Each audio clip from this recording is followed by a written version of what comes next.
Hello and welcome to the Unofficial Controller Podcast, your weekly gaming podcast, and joined by, well, me, RGT. Just a solo show today. We're a bit short, a bit thin on the ground of presenters at the moment, so unfortunately, you're just going to have to put up with me doing a solo. But, we'll go through what I've been playing, a little bit of news, what I'm hoping to play, subs list, usual bits and pieces. But bear in mind, the show might just be a little bit shorter. But yeah, we'll see how we get on. So, hope you're well. Hope you had a good week. Hope you had a good gaming week. For me personally, I suppose I just better ask myself, what have I been playing? Well, um, you'll be pleased to know, you, especially regulars, listeners to the show, that I've finished Lego City Undercover. Um, I think about 15 hours. I think I put in it. I think it was about 15 hours. But really good. By all means, not a tough game, but really good fun. I know I spoke about it on previous weeks. I thought the end game was particularly good. Um, there were some good little battle scenes. There was a little boss battle. Not to say not challenging at all. I suppose they have to keep it fairly simple for different ages, but for an open world game, it was really good fun. If you got PlayStation Premium, or I think it's even on extras as well, definitely recommend playing it. But no, really good. I mean, I think what 25%, 28% through trophies, so there's definitely scope to go back. And definitely play through some more, pick up some more of them trophies. There's plenty of collectibles. There's plenty of side missions. There's collectible cars or rarity cars and bits and pieces you can do. So there is that option of going back and getting more in depth in the game. I would imagine if you wanted to 100% or platinum this game, especially on the PlayStation, I would imagine you'll be 25 hours plus. I would imagine 30 hours to do it. But I think it'd be a good game to do, and definitely something I'm not ruling out in the future of going back and trying to get those trophies.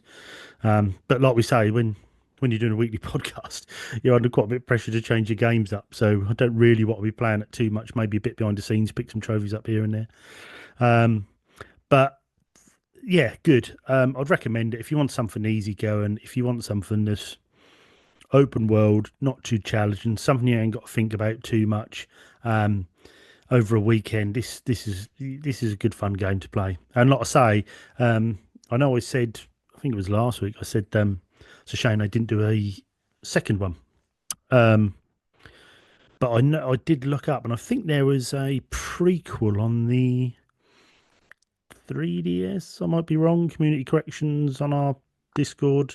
Let me know. I think it was DS or 3DS, which is sort of a prequel, which it might be worth getting and having a play on that. But yeah, but that was good. But there's only been one other game this week, and I was talking to a few of you guys on Discord. They were asking me what I've been playing. That's on the Switch, and I said, "Well, wait and see. I'll tell you on this week's show."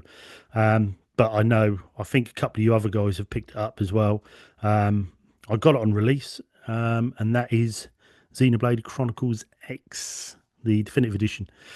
Um, I've never really been a Xenoblade player. I've dabbled with the first one, I believe, which I've got remastered on the Switch. I think that was definitive edition as well, whatever it's called. Um, I've dabbled with that. I struggled with that time. I struggled with the combat, the way the combat worked. Um, I found it was a different way of doing combat, and I sort of played for a few hours, and I came away, and I didn't go back. But for some reason, I've got Xenoblade Chronicles X on the Wii U, which was what that originally came out on, but never tried it. And then this definitive edition come out, and I thought, you know what, I quite fancy it. And being as this more of a spin-off, not even a spin-off, more of a separate, complete game, I thought, well, I'll watch a couple of like playthroughs and walkthroughs on YouTube. And I watched someone playing through and the introduction and the storyline of the Earth being caught, but in this war between two alien parties and escaping with the ship, but they called it NLA because it had, well, the ship was called the White Whale, but inside it had NLA, which is New LA, which is like a almost like a small town sort of within the ship, which so they can rebuild on a planet. And I loved all that and that sort of sci-fi twist. So I thought, I quite fancy this, and I know they can be in depth and they can be complicated, but I'm going to try and give it the time. So I finished the day before I finished Lego City Undercover. The game um, came actually day before my day off. So that evening before my day off, um, I put about 4 hours in, and then on my day off itself, I put like another 6 hours in. So I've played 10 hours. Um, it's I'm enjoying it. There's a lot to learn in these games. Um, as you guys know who have played the Xenoblade games, I mean, the story's deep, the lore's deep, the menus and things you can do from anything from weapons to armor to probes you can put out in the ground, you can change them over. There's so much going on. And I'll be honest, most games that I've played have been similar to this in the past. I probably would have put down now, if I'm being totally honest. I'd have gone, oh, this is too in depth. Do you know what I mean? You've got to sink the hours in just to work bits out. But for some reason with this game, I just can't seem to put it down at the moment.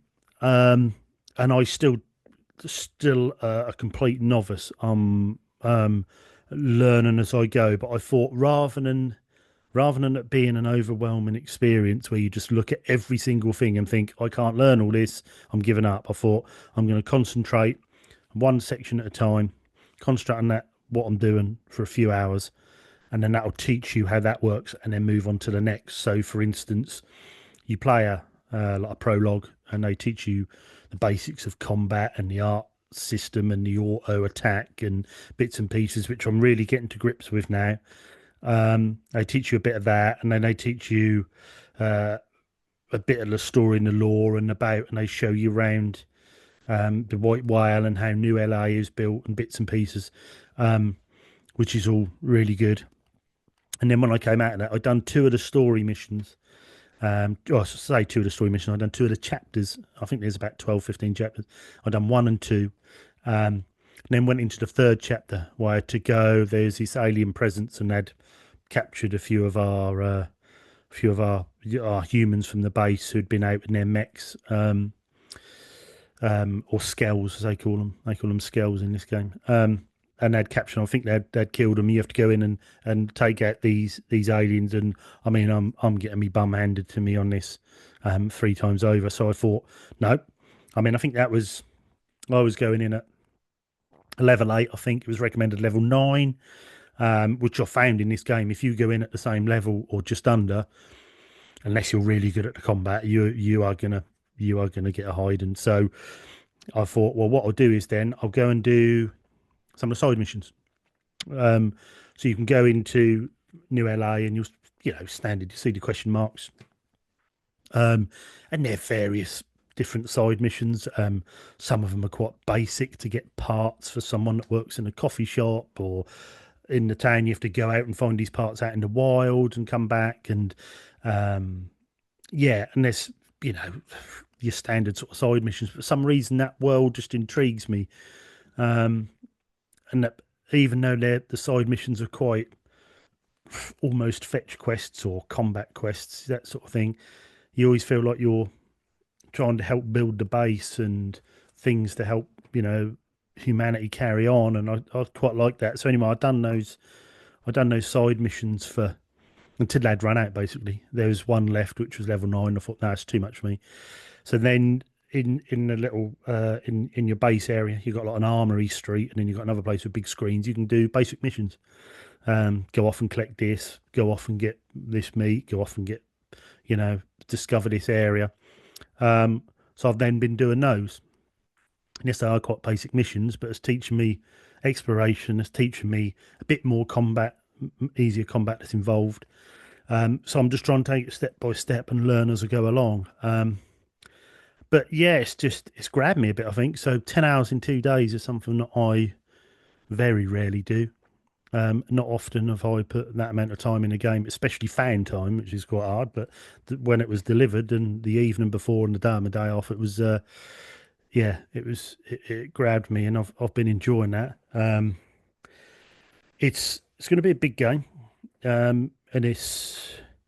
I mean, I know people are talking story wise 90, 100 hours. I think I will probably put a lot more in that, being a novice that I am in the Xenoblade universe. But it's not. I don't find it overwhelming because, like I say, I've broke it down these little areas. It's a complex game. There's a lot to learn with, and like I said before, without repeating myself, from changing your weapons regularly to the next level up, you've got your class of what warrior or fighter you are, or blade as they're called, the blades. And then you've got your armor. You've got you can change classes as well, but then that affects your arts, which then you can upgrade art. There's a whole in-depth world they've built in here, um, and fair play to them, because I mean I think this. Quote me if I'm wrong. I think this was. I'm sure this was I think this was about a 30 odd gig game on the Wii U. Obviously, it was on disc, but now obviously on the Switch as cartridge. And I think they've improved the frame rate and the graphics, and it's now down to like a 12, 14 gig download, which amazes me. Because this game is, the map is huge. I mean, I was when I first I'd done a side mission for this woman called Kirsty, and I'd put these probes in. And you can put these probes in the ground, and you can link the probes up if they're the same. You can put different probes in, one for mine and one for discovery and bits, and you can link them up, and then you'll get a reward from doing that. And I'd travelled out and put these three, and I felt like I was travelling in our time for hours. And I was just round like a semicircle of where the base was in LA. Um, the map's massive. I mean, it is huge. I'm sure someone said to me it's bigger than Breath of the Wild map, Hyrule. Which again, with what's going on and your complex battles and a lot going on screen, you get, if it's really complex, you'll get frame drops. I mean, well, it aims to run at 30 FPS, which I think for the most part it pretty much does.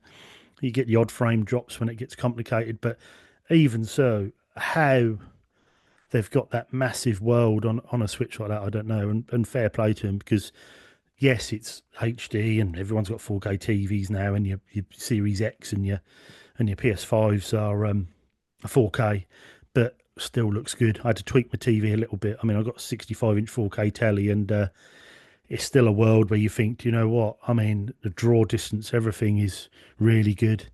Yeah, it looks fantastic. So I think after about, I'm sure I saw on a playthrough, after about 20 hours, you get the chance to get your own scale then, so you can fly around and take on missions in like your big mech. So that's sort of going to be my aim point, to get to that sort of level of the game, master the combat a bit more than what I am now, because I'm dying quite a lot. But it's not. I'm dying, but it's not putting me off. It's just want me to learn more about the experience in this world. And because you can save whenever you want as well, which is such a godsend, rather than just checkpoint markers. So you know, if you think you're going into a battle which is a bit, this is going to be a toughie here. I'm likely to die, but I'm going to do it for the experience.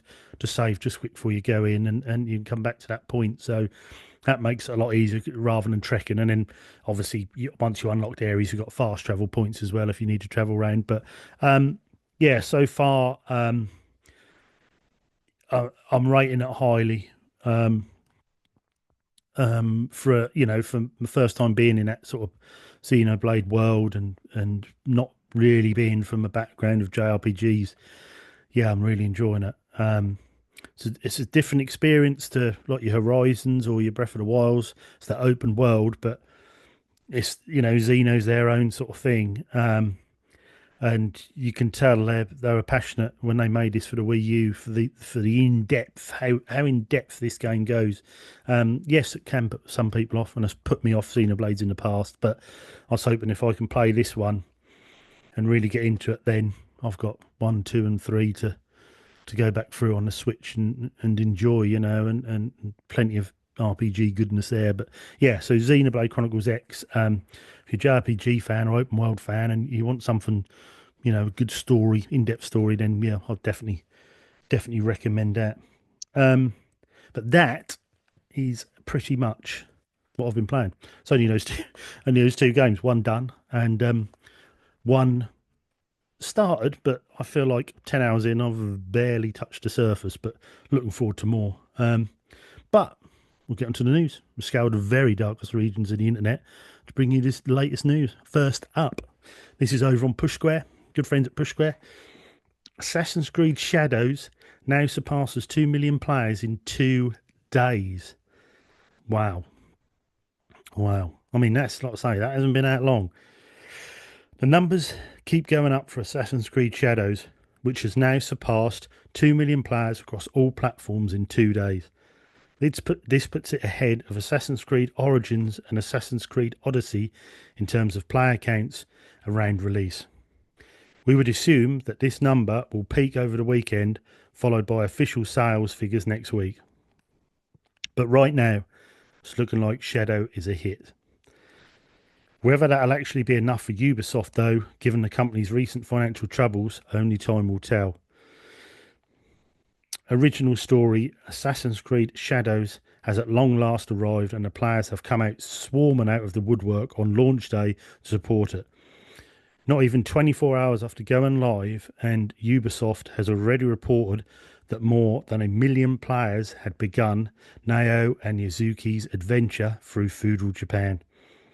It's an impressive turnout. Perhaps those nefarious individuals trying to stir up controversy have had the opposite effect, inadvertently pulling Ubisoft's bacon out of the fire.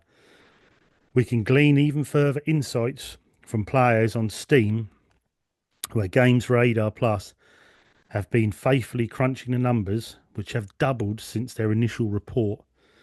With a peak of over 44,000 concurrent players on a weekday, that means Shadows has repeatedly knifed Valhalla's efforts, which were at 15,431 at best, which would go in to be the best-selling entry in the series, and just managed to slip past the fan favourite Origins at 41,541.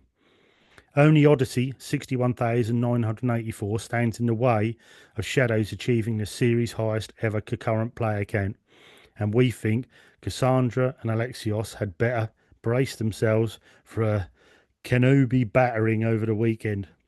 Oh, and it currently enjoys a very positive rating from over 3,000 players. Perhaps the threat of reprisals from Ubisoft for any unwarranted review bombing campaigns has had bad actors running scared. Now, I'm trying to think the last Assassin's Creed I played was probably Valhalla. And I know George is playing Valhalla now. And it's his second time round of playing it. Um, I I found Valhalla a bit, more of the same from Ubisoft of their recent efforts, and I just sort of I ground to a bit of a halt with it.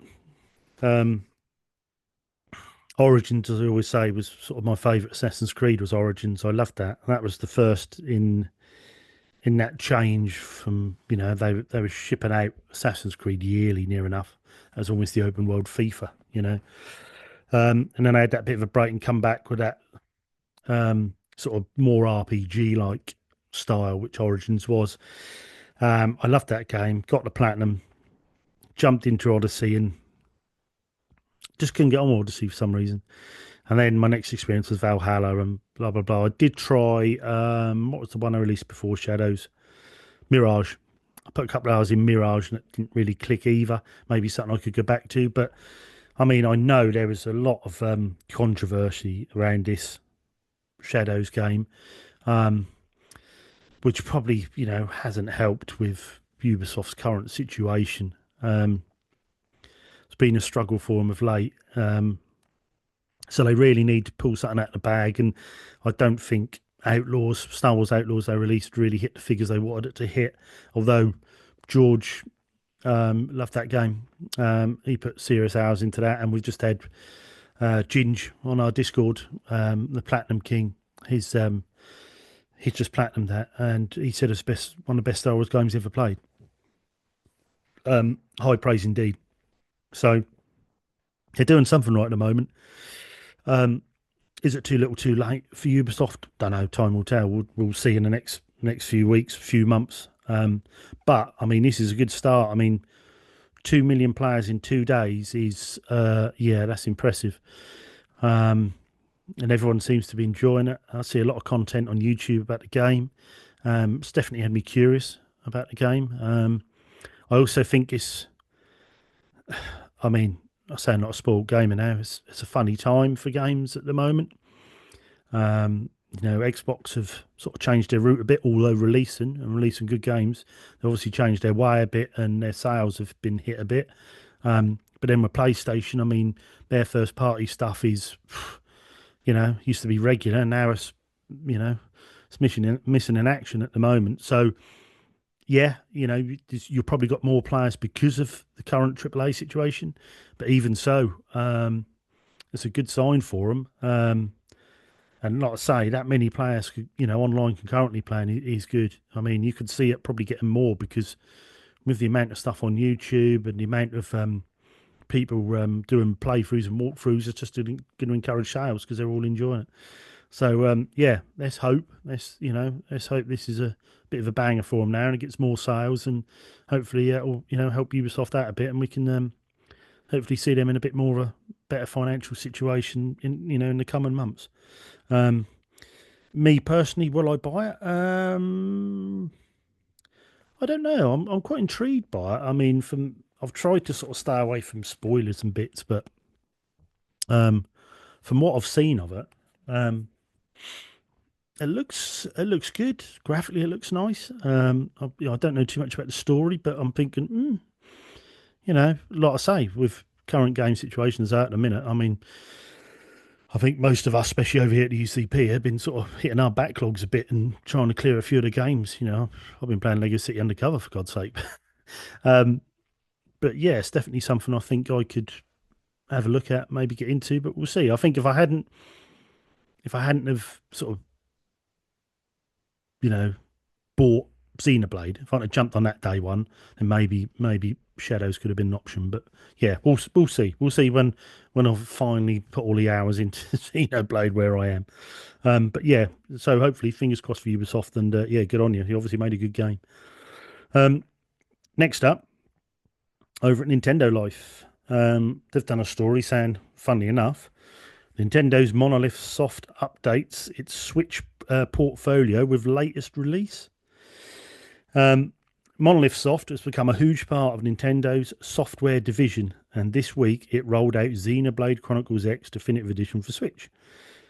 Now that the game is available, it's followed this up with its usual website update, where it's now added this project to its already incredible lineup of games. This same page also features Nintendo projects it's assisted, like the Splatoon series, as well as the company's past games dating back to the GameCube and the PlayStation 2 era. The Switch generation alone has been an amazing period for Monolith Soft, and this is hopefully set to continue during the Switch 2 generation, now that Nintendo finally owns 100% of the company. The release of Xenoblade Chronicles X Definitive Edition follows on from Monolith Soft's work on The Legend of Zelda Tears of the Kingdom in 2023. If you're curious to know more about the definitive edition of Xenoblade Chronicles X, be sure to check out the review on Nintendo Life. Definitely, that's a brilliant review. With the award-winning Switch version, and it gets an outstanding score. While it's already early days, the Switch release should give this former Wii U exclusive a much-needed sales boost, and it appears to already be already appears to be top of Nintendo's eShop charts in locations like the US and Japan, as highlighted on social media. Um, yeah, well, I mean,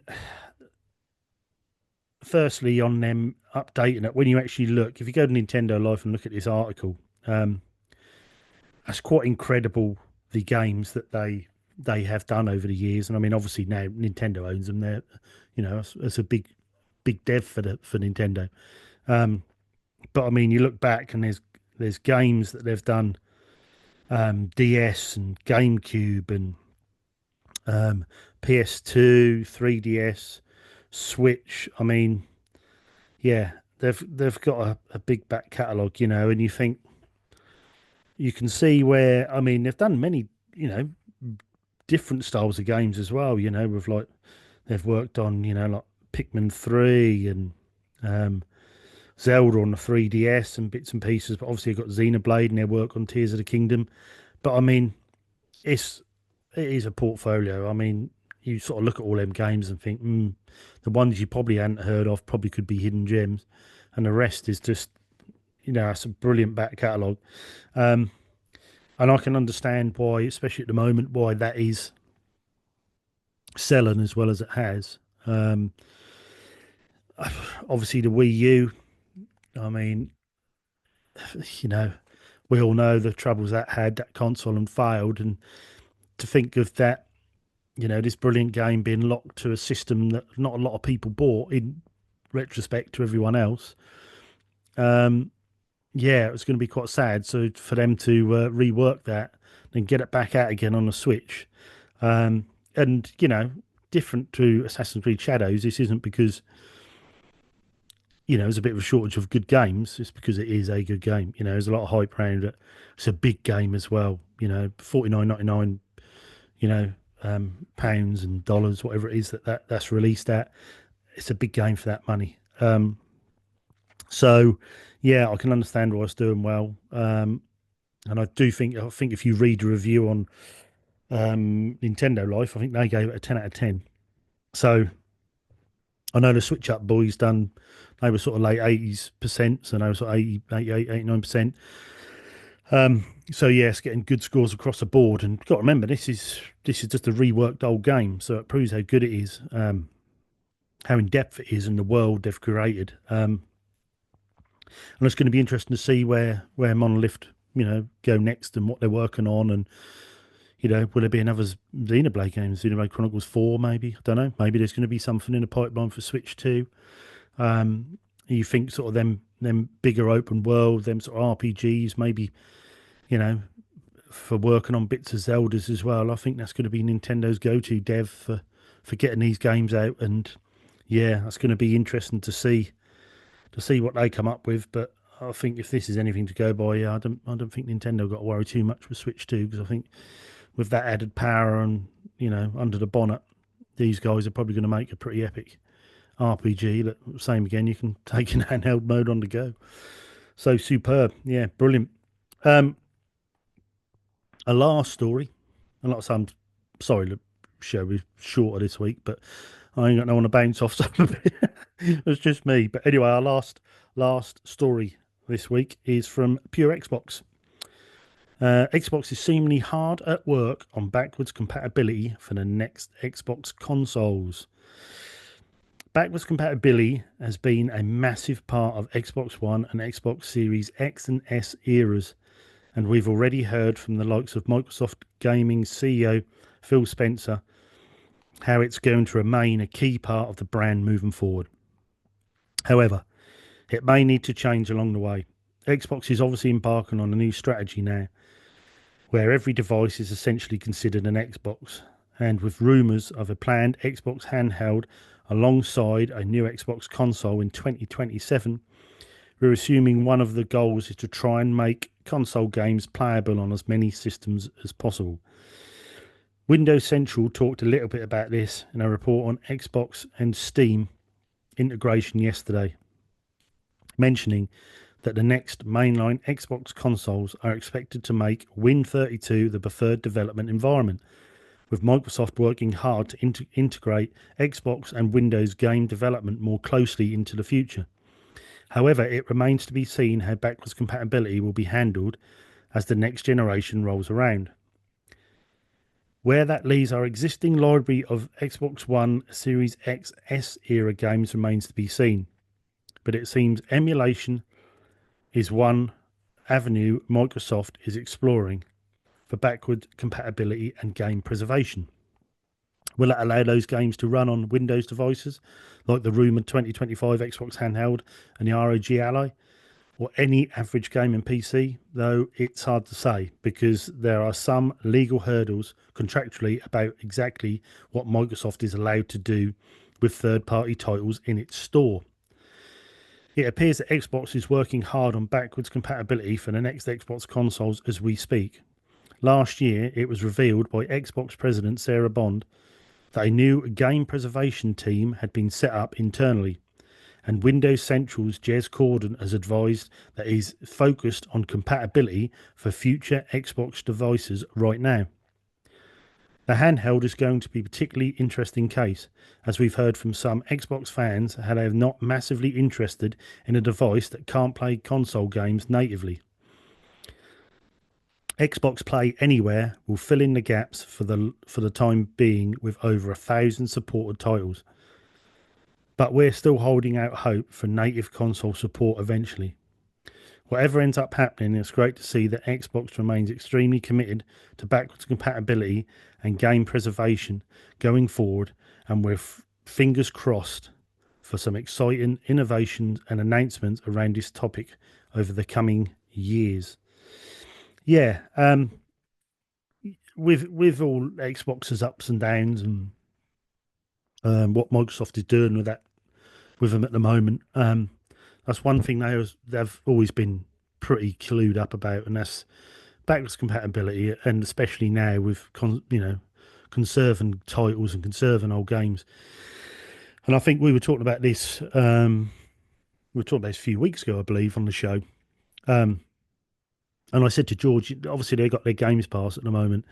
You've got your backwards compatibility as well, which is, it's no mean feat to program this into consoles where you can limited numbers, but if your Xbox 360 game or your Xbox One game is on the list, pop it in the system and play. I know the PS5 has got the backwards compatibility with the PS4, but if you can go back to your 360 as well and play, it makes a big difference.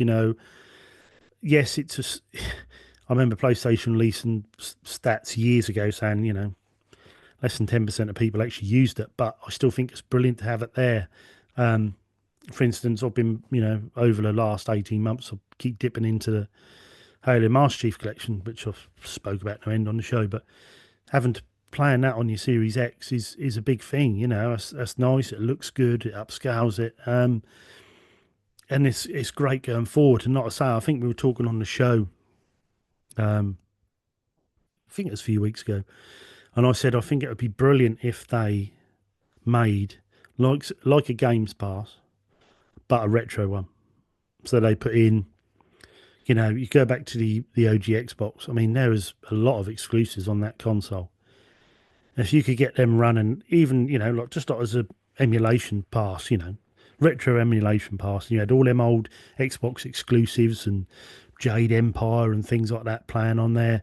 And then you could go up to the 360 with Gears of War and bits and pieces and your Halos. I mean, you could have a really good sort of retro library. One, you've preserved these games. Two, you've brought them up to a modern standard where you haven't lost the essence of the game, but it's still playable. You can tweak them so the controls are a bit more, quality of life.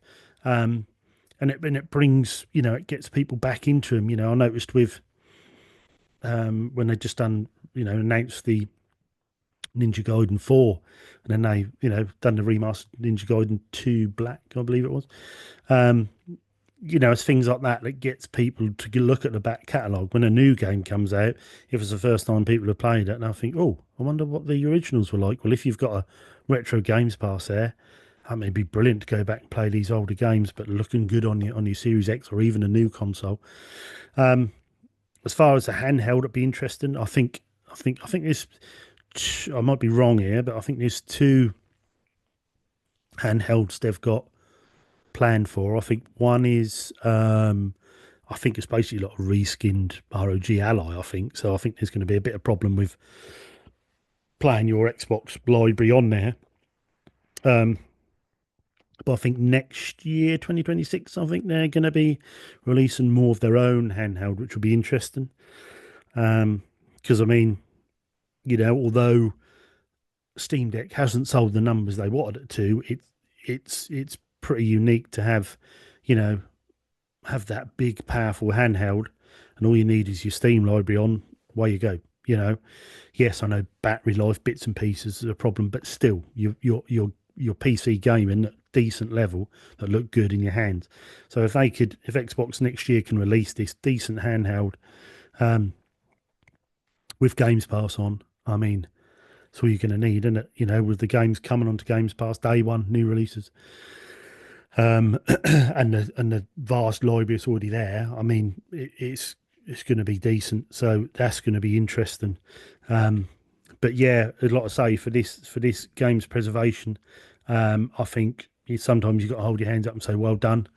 I think it's brilliant what they're doing. I'd like to see a bit more talk about the games preservation from the other big two, Nintendo and Sony. You sometimes hear whispers, but you just think, look, it's probably when the big three could probably sit down around the table and say, look, we need to preserve our old titles. Let's get something in place so they get saved, the ROMs get saved, whatever. Because there's a lot of games get lost. The guys over at GOG, they do a great job bringing back all the old PC titles and work tirelessly to bring them up to modern spec, and so you can still play them today. And if it's locked to old hardware, going back to Xenoblade Chronicles X, for instance, if you'd played the remastered 1, 2, 3 Xenoblade on the Switch, then wanted to play X and they hadn't remastered that, you got to go and find yourself a Wii U, and you can buy them easy enough, but they're getting scarcer, and you get a few more years down the line, they're probably going to be a rarer console. So, yeah, it's great. It's great to have these games saved, have these games playable for a new audience. Yeah, I think fantastic. I think well done, Xbox. That's great to have a division doing this as well. And just it's going to be interesting to see what they come up with as far as playing these old games, preservation these old games, and seeing what the handhelds are like. So watch this space. I think end of this year, 2026. Let's just see where Xbox are. But that's all the stories done. The news this week. One from each. One from Nintendo, one from PlayStation, one from Xbox. And this brings me round to doing our subs list. Now, if you're new to the show, you're probably thinking, what's the subs list then? These are just our supporters who help us financially. We have a tier system. If you ever want to know the tier system, jump on our Discord or email us, or you can contact us at questions at unofficialcontrollerpodcast.com, DM us on Instagram, DM us on Twitter. I mean, I'm on Instagram as Retro Gamer Thomas. We've got the Unofficial Controller Podcast is on Instagram. DM us, we can give you the tiers. Don't read them out every week, you don't need to read them, but we basically have the 4 tier levels. Basically all tiers are covered with the inclusive stuff. So we do a Zoom meetup, quarterly Zoom meetup, and we do an unglorious little chat, which is a little section subscriber area chat in Discord. But then after that, as the tiers come up, it's basically just a little bit of extra merch each level you go up. So that's going to be good. We've got our new bits of merch coming out within sort of the next 4 weeks, I would imagine. So if you're on that subs list, don't forget, I'll be messaging you for your t-shirt sizes if you're top tier. But if not, then I'll be asking for addresses so we can send out your new bit of artwork or your mugs or whatever tier you're in. So that'll be good. And then part of that from the very lowest tier is we get to read them out on the show each week, which is what I'm going to do now. So we start off with Cenox, our friend from Sweden. Thank you very much, Cenox. Much appreciated as always. And then we have the one man George fan club as Carlos, who works tirelessly to be the one man George fan club. But yeah, bless you. Thank you, Carlos. Then we've got the wonderful firm returns. Thank you very much, mate. All your insights and everything are brilliant. Ever need a question, always just drop it to him. And yeah, awesome. Great support. Then we've got the wonderful Trestles at New York. Thank you, Trestles. As always, long-term support of the show. Then we've got the wonderful, and I won't be doing the accent. George is good at that, but I aren't. We've got the wonderful Bada Bingster. Thank you, mate. All the bits you do behind the scenes, and your support, as always, is fantastic. Then we've got the awesome Digital Monkery. This guy's an absolute legend. We have a challenge accepted every month. He does all that. So he sorts out the challenges, does the score tables. Winner gets a custom sticker. He also sorts out our, we have a lot of screenshot competition each month, which yours truly won last month. Thank you very much. So, yeah, and he sent me through a keyring, UCP keyring. So I was very pleased with that because I didn't actually have one, which is weird being a presenter, but I didn't have one. But he also sent Mrs. RGT a 3D movie because he knows she collects 3D movies. So bless your heart. Thank you very much for that, Digital Monkery. He's also one of the enforcers on the Discord. So if everyone gets a few swores in or gets a bit agitated, you'll be answering to him and you'll be answering to Boba, who you'll see further down the list as well. So you have been warned. Next up, we have the Game Graham. Thank you very much, mate. Another long-term supporter. Very much appreciated. Then we have the wonderful Board Border. As always, thank you, mate. Awesome support. Then we have, I suppose George is going to want me to do this. Gurmbran. It's the wonderful Bo Beloba. Yep, he's our sort of community manager, runs Discord. He's always lurking there under the surface, making sure there ain't no trouble. He's not down, you're not coming in. Pew, Gurmbran. So yeah, thank you, Boba, as always, brilliant. And then we have George's red-headed stepson, Ginge, the platinum god, as we call him. So he must be, I think I probably can even remember, I think it's 616 platinums now. So, I mean, absolute platinum machine. And yeah, he was who I was talking about earlier, who's just done Star Wars Outlaws. So, well done again, Ginge. Brilliant work as always. And we have the Lord of Darkness himself, Harvey Retro. Check out his YouTube channel. Brilliant, absolutely fantastic. Long-term support of the show.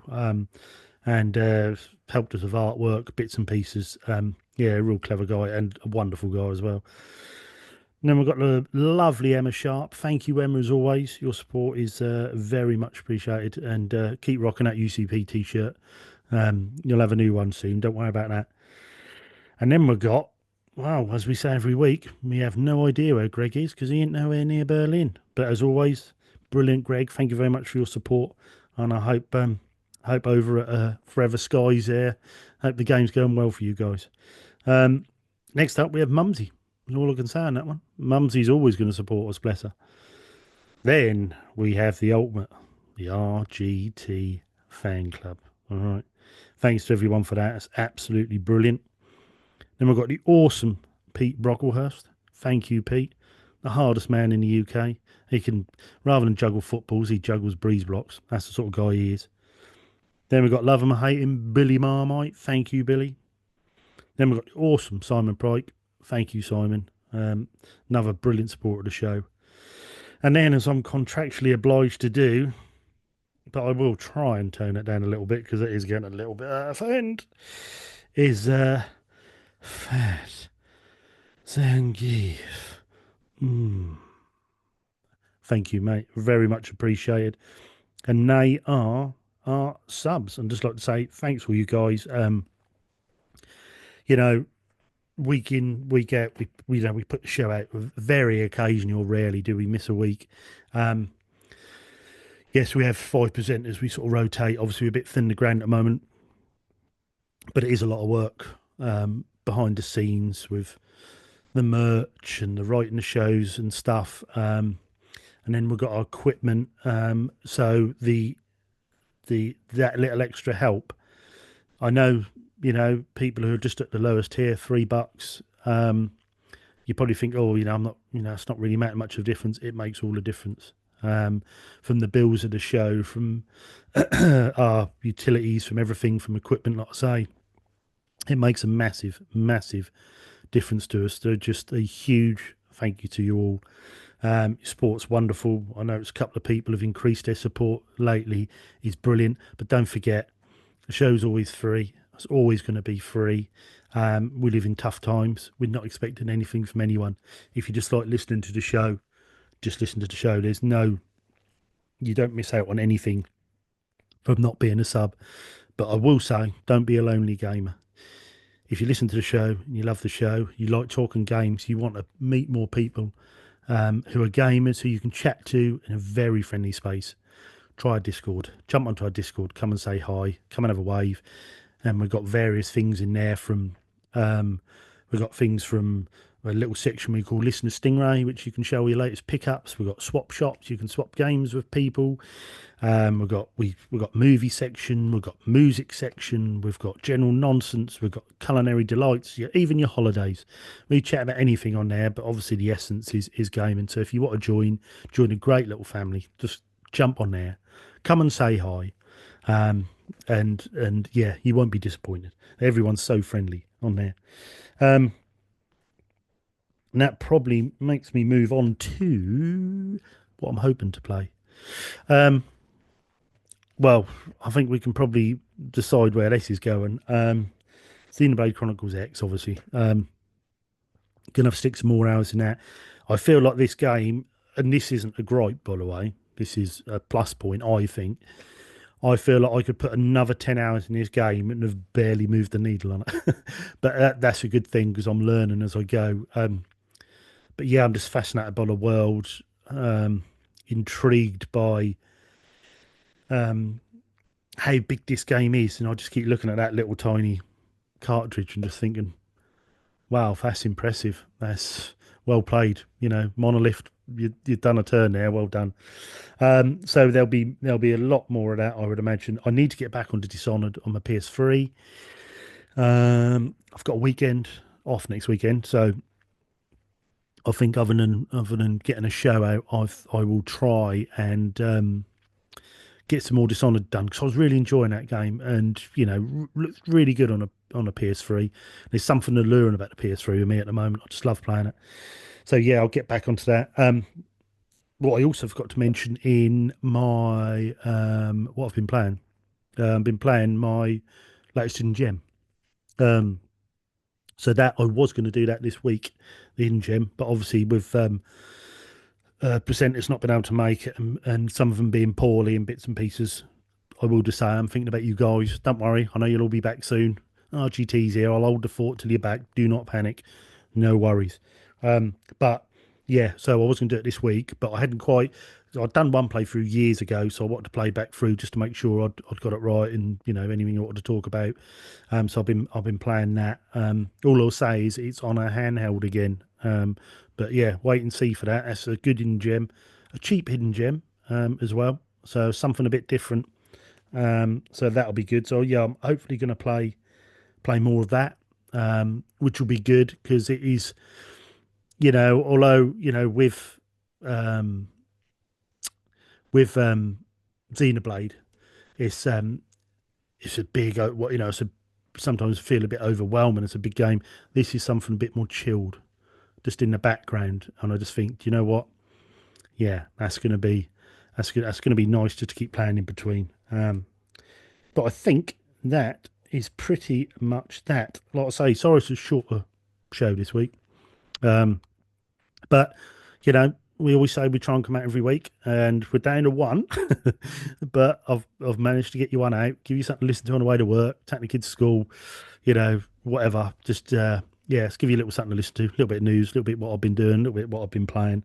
So yeah, thanks everyone. Like I say, thanks to the subs again. Thanks everyone for listening. I mean, if you're a first time listener, please give us a like on YouTube because this will be on YouTube as well. Give us a like on YouTube. Give us a sub on YouTube. If you're a podcast listener, if you could like the show and give us a little review, even if it's just 10 words or just 2 words, great show. These little reviews really go well for our algorithm. So if you could do that, that would be very, very much appreciated. And it just leaves me to say, just remember, everyone, there's nothing wrong with being given the unofficial controller. It's what you do that counts. That's me out, RGT done, and I'll see you next week, guys. Laters.